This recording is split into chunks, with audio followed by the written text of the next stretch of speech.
13 heures. Nous arrivâmes par l'entrée principale de l'aéroport international de Lyon-Saint-Exupéry, un bâtiment de structure contemporaine et impersonnelle, sous laquelle on pouvait entendre le ronronnement des trains à grande vitesse, un des fleurons de notre industrie capable d'allier confort, rapidité du transport et mode certaines années, comme ce fut le cas quand Christian Lacroix décida de redessiner les sièges passagers à sa façon lors du passage dans le nouveau millénaire, et qu'on arrive à exporter vers des pays faisant partie du sérail des grandes puissances économiques de la planète.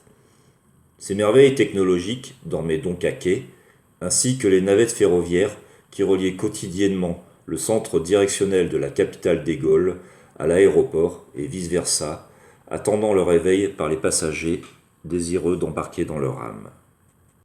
Le maire de la ville, dont le patronyme ressemblait à celui d'un lieutenant de police, héros d'une série américaine, propriétaire d'une voiture décapotable de couleur grise métallisée de marque française, dont le grand mérite est de ne laisser traîner le moindre petit indice susceptible de confondre le plus méthodique des criminels, avait énormément manœuvré pour la bonne réputation de sa commune. Personnalité férue de littérature de par son cursus de professeur agrégé de lettres classiques, politicien inconnu et homme de gauche, il s'était présenté aux élections municipales à la suite du décès d'une figure tutélaire de la politique depuis une bonne vingtaine d'années, une personnalité de droite qui était considérée en son temps comme le meilleur économiste de France, ancien Premier ministre, candidat présidentiable notamment à sa première présentation, puisqu'il ressortait favori des instituts de sondage, alors qu'il fut battu par ses deux principaux rivaux, le président de la République sortant et celui qui allait devenir le premier chef d'État socialiste de la Ve République française, et pour un double septennat, l'événement devenant doublement historique. Depuis l'accession du nouvel édile au pouvoir, ce dernier avait réalisé quelques grands chantiers de rénovation de la ville. L'opération Séduction était réussie, car les Lyonnais lui accordaient leur suffrage à chaque élection. Il exerce actuellement un 3e mandat, et je ne serais pas étonné qu'il en brigue un 4e. Les administrés ne tarissant jamais d'éloges à son égard au moindre de ses déplacements lors des différentes campagnes électorales, locales, nationales ou ultranationales, à moins qu'il vise à l'avenir un Marocain dans la capitale, étant donné la puissance de son réseau rhodanien, ne demandant qu'à s'étendre comme souhaite tout politicien qui possède un tant soit peu un minimum d'ambition. Le minimum syndical d'un élu étant d'accéder aux plus hautes responsabilités. Ministre, ministre régalien, le comble serait qu'il soit ministre de l'Intérieur, comme son alter ego de fiction, et fonctionnaire des forces de l'ordre, voire président de la République. Après cette parenthèse, et accompagné de nos bagages à roulettes, nous gagnâmes donc le long escalator qui surplombait et dominait l'entrée et les aires de stationnement des véhicules qui se reposaient sous l'air frais d'un jour d'automne. Ce dernier nous transporta jusqu'au tapis mécanique, bien pratique pour emporter les passagers quelque peu pressés comme nous, qui ont hâte de gagner au plus vite leur vol. Nous étions tellement hâtifs que nous jetions à peine un œil sur les affiches de destination collées sur les poteaux qui encadraient le tapis, censés séduire le badaud pour de prochains projets de voyage. Après avoir usé de ce petit gadget technologique, nous pénétrâmes dans un espace où foisonnaient quelques commerces en tout genre, sorte d'antichambres ornées aux espaces d'embarquement au ton froid en opposition. C'était le coin des librairies, où étaient mises en exergue dans les vitrines les meilleures ventes de livres actuels, souvent des polars, des biographies sur des personnalités qui avaient le vent en poupe aujourd'hui, mais qui pouvaient très bien vaciller de leur piédestal demain, car c'est ainsi que fonctionnait la mentalité française, dans son ensemble, de nos jours, car elle fait et défait aussi bien ces hommes providentiels que ces héros de pacotille. Les belles lettres n'avaient plus droit de citer dans la patrie des grands écrivains, si admirés par la population naguère qu'ils finissaient honorés au Panthéon. Ayant repéré les informations relatives à notre départ, nous nous engageâmes dans un couloir longeant une croissanterie et sa terrasse, enivrés par la voluptueuse amertume des expressos et l'odeur chaude des viennoiseries beurrées, afin de gagner au plus vite le comptoir d'enregistrement, mais à peine nous fîmes quelques pas qu'une hôtesse d'accueil nous invita à faire demi-tour, car l'accès que nous voulions emprunter était condamné par un périmètre de sécurité formé par des militaires avec fusils d'assaut en sautoir et des policiers en uniforme, armes de poing au ceinturon. Le contexte actuel d'attentats à répétition, perpétrés par des tartuffes qui s'étaient arrogé le droit d'être les interprètes les plus légitimes d'une religion monothéiste, avait conduit à ce genre de processus étatique. Mais bon, dans ce pays, une règle fait office de loi, en effet, il faut toujours attendre qu'une tragédie indicible se produise pour pouvoir réagir. L'anticipation n'a jamais été le point fort de nos politiciens censés assurer notre protection. En même temps, comme aimait le rappeler un électron libre de la très bonne humeur, à consommer sans modération, enfin, il faut savoir parfois mettre des nuances, puisqu'un autre de ses confrères du même acabit prétendait qu'on pouvait rire de tout, mais pas avec n'importe qui. En tout cas, notre trublion politiquement très incorrect rappelait à l'occasion « On est vachement balèze, on a les meilleurs politiciens du monde en France. Ils sont tellement balèzes que le monde entier ne nous les réclame pas. » L'hôtesse nous indiqua de manière courtoise le chemin à suivre pour gagner le point d'enregistrement, ainsi qu'aux autres passagers qui, visiblement, avaient décidé de voyager sur la même compagnie à bas prix, car le terminal de cet aéroport lui était réservé, étant de taille plus modeste que les autres terminaux qui abritaient les compagnies plus prestigieuses. Ainsi donc nous rebroussâmes chemin, réutilisant le tapis mécanique dans l'autre sens, puis, à mi-parcours, nous prîmes à gauche la passerelle qui nous amena vers les aires de stationnement des divers transports en commun et voitures de tourisme face à un hôtel qu'on qualifierait plutôt de haut de gamme et devant lequel palabraient des membres d'équipage d'une compagnie aérienne qui, vraisemblablement, y avaient séjourné et s'apprêtaient à reprendre leur service.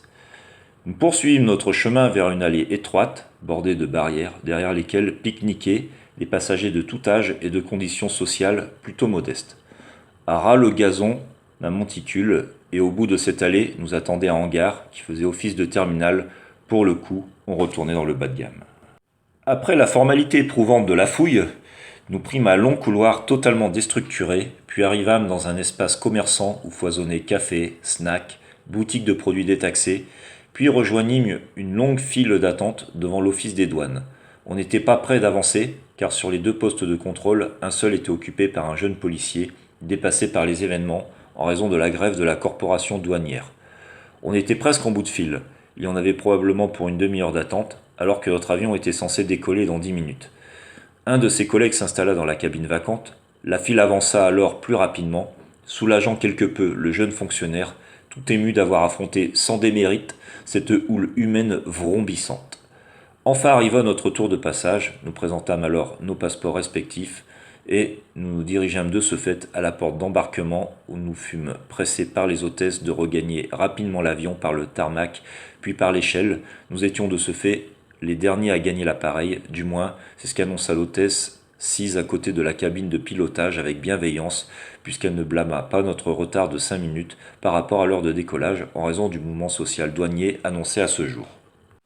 Nous nous installâmes chacun dans le siège qui nous était réservé. Le confort était des plus spartiates, laissant très peu de place pour soulager mes jambes, presque recroquevillées contre le dossier du siège passager avant.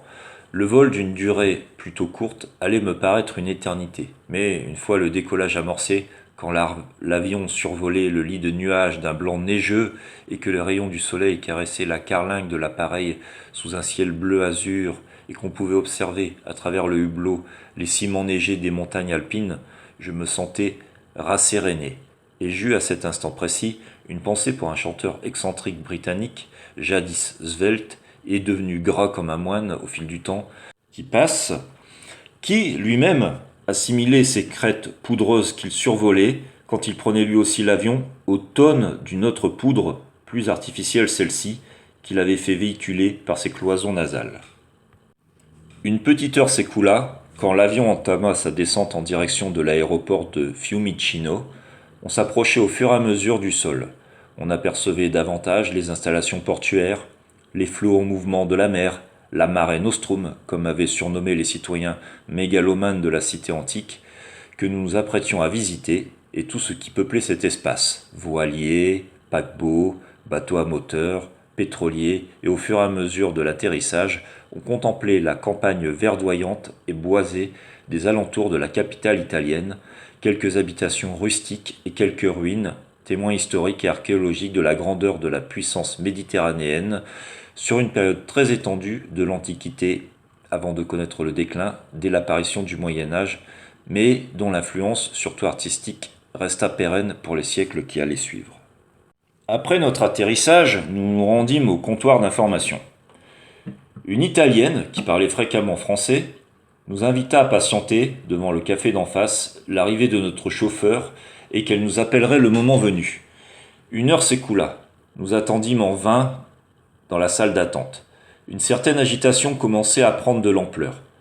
Des passagers arrivaient avant nous et visiblement très mécontents de la prestation proposée et de diverses nationalités commençaient à prendre des photos de la préposée à l'accueil comme le fit un couple de retraités allemands. Leur comportement, teinté d'une certaine ironie dans les actes, me surprit d'eux, car les teutons sont habituellement réservés, détachés, ordonnés.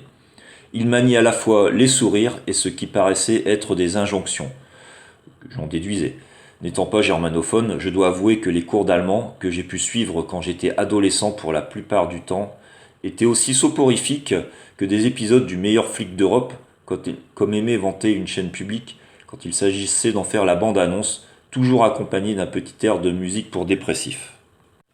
Un groupe de 3 jeunes femmes espagnoles filmèrent avec fracas l'employé du comptoir francophone, avec le verbe haut et fort, tout en gestuel. Cela me surprenait beaucoup moins, car c'était plus dans le tempérament latin, et maîtrisant assez bien la langue de Cervantes, je pouvais vous assurer qu'une bonne partie du vocable floral était éructée avec véhémence.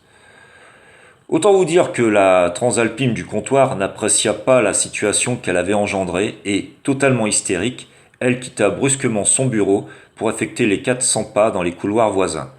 Une fois revenue, et après avoir fui la tempête qu'elle avait provoquée, je m'avançai vers elle pour lui faire part de mon indignation, à savoir que cela faisait plus d'1 heure qu'on attendait l'arrivée de notre chauffeur, lui réclamant des comptes sur ce trop long retard et lui faisant observer avec grand sang-froid mon mécontentement face à une telle désorganisation et à une très insuffisante prestation, du moins si dans le cas on pouvait évoquer une prestation étant donné la non-présence de notre navette. Visiblement, encore à fleur de peau, elle me répondit que notre conducteur était coincé dans un embouteillage en raison de l'intense circulation routière et d'une grève des transports qui affectait Rome. 1 heure défila encore, l'atmosphère devenait pesante pour nous. Je retournai à l'assaut de la serviable entre guillemets hôtesse d'accueil, après que mon épouse commença à perdre patience, à s'user physiquement et psychologiquement après une longue journée pour elle, puisqu'elle avait exercé son activité professionnelle aux antipodes d'un poste administratif sédentaire, de très bon matin, comme à l'accoutumée, sans compter les aléas survenus et évoqués précédemment. Fidèle à elle-même, la fille se montra encore plus diplomate que jamais, puisqu'elle osa faire un parallèle avec les coutumières grèves de transport dans notre pays, qui font un peu notre renommée vis-à-vis des touristes du monde entier, voire même notre identité nationale, thème qui était primordial pour l'ancien titulaire d'un ministère fraîchement baptisé sous une appellation saugrenue et pompeuse à rallonge, dont j'ai oublié le nom et la plupart des Français également. Ce qu'il a fallu fossoyer très promptement cette parenthèse idéologique qui n'était pas la priorité d'un peuple qui voyait son pouvoir d'achat s'amenuiser comme peau de chagrin d'année en année. Trouvant sa réaction inadaptée, disproportionnée mais surtout insolente et indigne d'une présumée professionnelle de l'accueil et de l'information, je lui fis remarquer que même si de tels incidents se produisaient en France, des gestes commerciaux étaient toutefois proposés à l'encontre des clients lésés par une telle situation. Quelques minutes après, mon épouse, submergée par ses fortes émotions, s'évanouit devant le café. J'effectuai alors les premiers gestes de secours, je communiquai avec elle en lui demandant des nouvelles de sa santé, je la ventilai en lui déboutonnant son col de chemisier. Je lui mouillai le visage, les bras, les mains, avec le peu d'eau contenue dans ma bouteille, et bien que la scène se fût produite devant le comptoir, la fille ne sembla avoir rien vu, je fus obligé de l'avertir que ma conjointe avait fait un malaise. Apeurée par ce contexte, elle me demanda si on devait la transporter à l'hôpital ou si on devait appeler les urgences de l'aéroport. La deuxième solution m'apparut comme la plus adaptée. Les services médicaux arrivèrent assez promptement sur les lieux. Le personnel le constituant était plus avenant que l'hôtesse, ce qui en même temps n'était pas un exploit difficile à pulvériser. La questionnant sur son état de santé, essayant de la rassurer comme tout bon professionnel dans le domaine. En accord avec nous, c'est-à-dire mon épouse et moi, le personnel médical décide donc d'emmener la victime collatérale en ambulant jusqu'au poste de secours. Ma chère et tendre resta en observation dans une chambre pendant 1 heure, le temps de récupérer de ses émotions, les médecins se montrant très humains, lui apportant quelques morceaux de sucre, de l'eau, lui conseillant de se rapprocher de son médecin traitant à son retour dans l'Hexagone et, par la même occasion, bien que je parle couramment la langue shakespearienne, les secouristes cherchèrent même à s'attirer notre sympathie, ce qui était d'ailleurs assez réussi, car malgré leurs grands efforts à vouloir communiquer avec nous en français avec maladresse, je trouvais le geste touchant. Pendant cette phase de repos forcé, je demandais à la secrétaire médicale d'avertir l'hôtel où nous avions réservé nos nuits, que nous aurions un énorme retard en raison des événements précédents dont nous n'étions évidemment pas responsables. Cette dernière me transmit le combiné afin que je puisse clarifier les causes d'un si large imprévu temporel auprès de la réceptionniste. Celle-ci fut très compréhensive, se montrant très patiente et rassurante au bout du fil, toujours prête à nous accueillir chaleureusement. Par la même occasion, je demandais à la secrétaire médicale de corroborer ma réservation pour la navette, car il était hors de question que nous abandonnions un service payant et onéreux de surcroît. Mon épouse sortit enfin de sa chambre improvisée, après une observation d'1 heure environ. Le personnel médical fut vraiment des plus charmants. Nous signâmes chacun une décharge pour la formalité administrative. Le médecin en chef conseilla à mon épouse de subir un bilan auprès de mon praticien traitant. Nous regagnâmes la salle d'attente du comptoir de navette avec la Furie toujours en poste, qui s'empressa de recueillir des nouvelles de l'état de santé de mon épouse alors qu'elle nous avait dédaigné pendant ces longues heures. Cela dit, il fallut encore attendre 1 heure avant qu'un chauffeur arrivât enfin dans le vestibule d'attente pour faire l'appel des voyageurs sur la liste du prochain départ. Fort heureusement, nous étions enfin mentionnés. Certains passagers commencèrent à râler. Ils allaient eux aussi savourer les affres de cette compagnie sortie tout droit des enfers et accueillie personnellement par Cerbère en personne, qui allait, dans un premier temps, nous diriger vers l'emplacement de la navette avec le chauffeur, avant d'aller fouetter ses autres chats dans un autre temps. Mais cela était le cadet de nos soucis. Nous commençâmes à remplir nos bagages dans le coffre de la navette, puis nous nous installâmes à bord. Il fit l'appel des passagers à 4 ou 5 reprises. La situation devenait pathétique. Nous devenions les spectateurs d'une pitoyable commedia dell'arte, avec des protagonistes dont le cabotinage était outrancier. On était tellement lassés par un tel dilettantisme que je pressais le cancre en algèbre d'introduire sa clé dans le contact pour pouvoir enfin démarrer. C'est avec stupeur que nous découvrîmes que ce n'était pas notre chauffeur, car un grand type imposant et légèrement claudiquant approcha du véhicule et ouvrit la porte côté conducteur. Il était vêtu d'un costume et d'une cravate sombre, d'une chemise blanche, le tout froissé.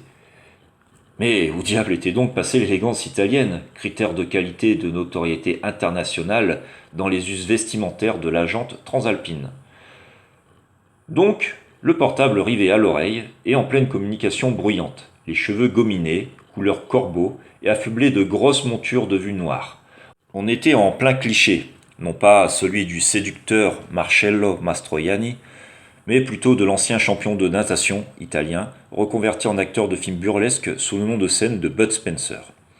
En fait, tout le petit numéro de saltimbanque, exécuté par le mathématicien sous le regard de Cerbère, avait été orchestré pour couvrir le retard de Tonton Bud à sa prise de service. Le conducteur s'installa sans grâce sur le siège, derrière le volant, étant donné sa corpulence spencerienne, ce qui fit grincer la navette par la même occasion et fit jaser l'ensemble des passagers, excédés par toutes ces péripéties. Après quelques dernières briefs de conversation téléphonique, il se décida enfin à allumer le contact. Mais il lui fallut quelques minutes pour trouver la première vitesse sur la boîte. Mamma mia! François Damien n'aurait pas été aussi inspiré pour réaliser ce genre de sketch.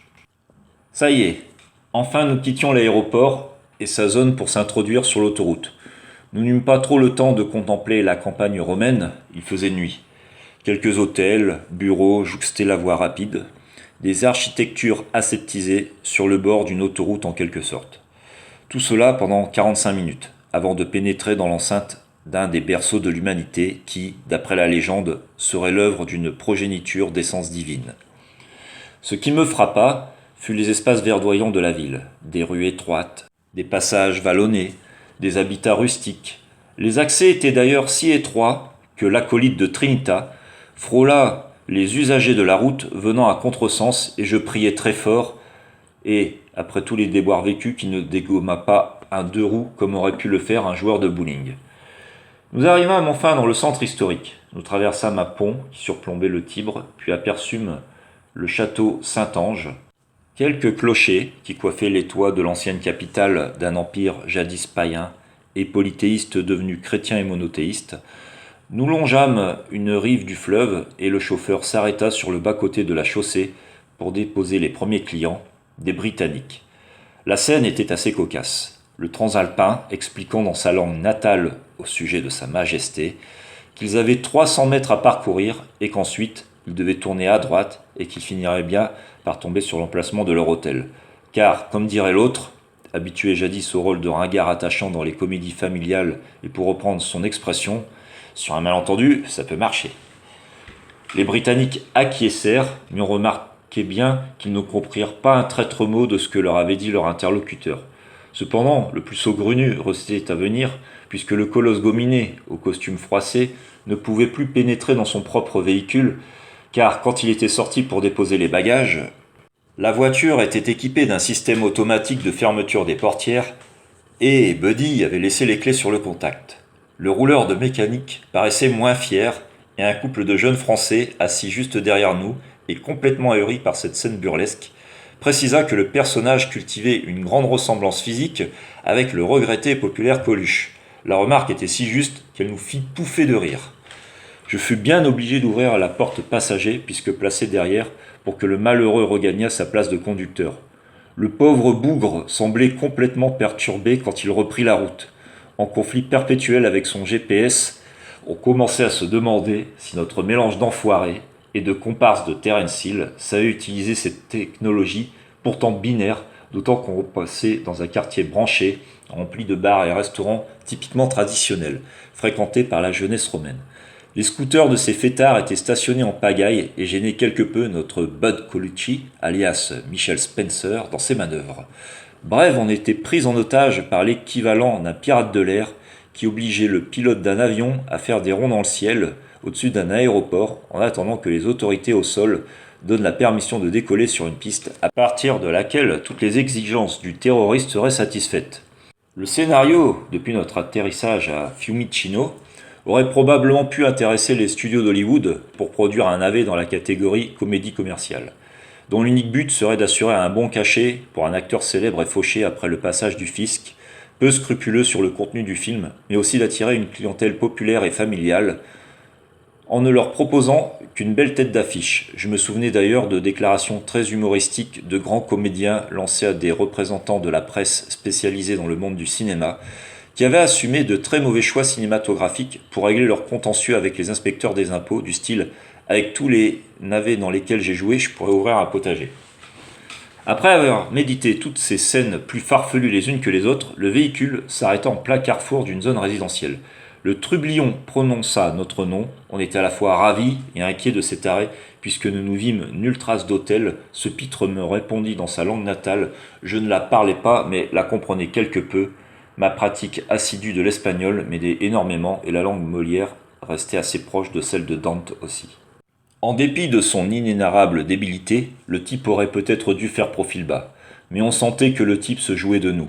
Quand on lui posa plusieurs questions sur l'emplacement de l'hôtel, il changea plusieurs fois de version, comme un suspect au cours d'un interrogatoire avec des enquêteurs quand celui-ci est gardé à vue. Mais bon, ça ose tout ce genre d'individus, c'est à ça qu'on les reconnaît, comme avait prononcé un défunt dialoguiste célèbre qui avait fourni parmi les plus belles répliques du cinéma français quand celui-ci faisait encore rêver.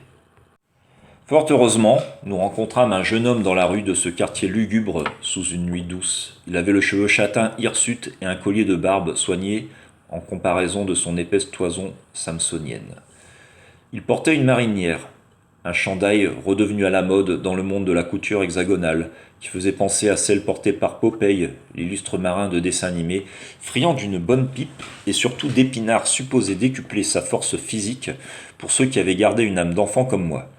D'autres préféreront la référence à l'ancien ministre du redressement économique, un séduisant quinquagénaire, toujours tiré à quatre épingles, lors de ses passages télévisuels avec une élocution très soignée, parfois trop, qui avait troqué le traditionnel costume-cravate sur mesure pour ce chaud vêtement hivernal à rayures bleu marine sur fond blanc, dans le but de relancer l'industrie vestimentaire de confection française et, par la même occasion, d'assurer un bon plan de communication dans l'objectif à long terme de satisfaire une potentielle ambition de candidature aux élections présidentielles.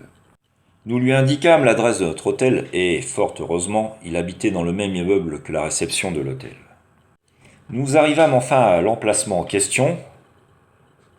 Nous fîmes le compte-rendu à la sympathique réceptionniste que nous avions eue au bout du fil lorsque nous étions à l'aéroport de Fiumicino. Et, prise d'empathie, elle nous assura faire le nécessaire pour que notre retour se fasse dans de très bonnes conditions. Nous fîmes une boulimie de visites culturelles pour les 2 jours restants. Tout ce que Rome possédait d'attractions incontournables, nous le réalisâmes. Le retour fut plus aisé. Le chauffeur de la navette fut ponctuel. Nous arrivâmes bien en avance à l'aéroport et le conducteur reçut au moins un pourboire conséquent à la qualité de ses services.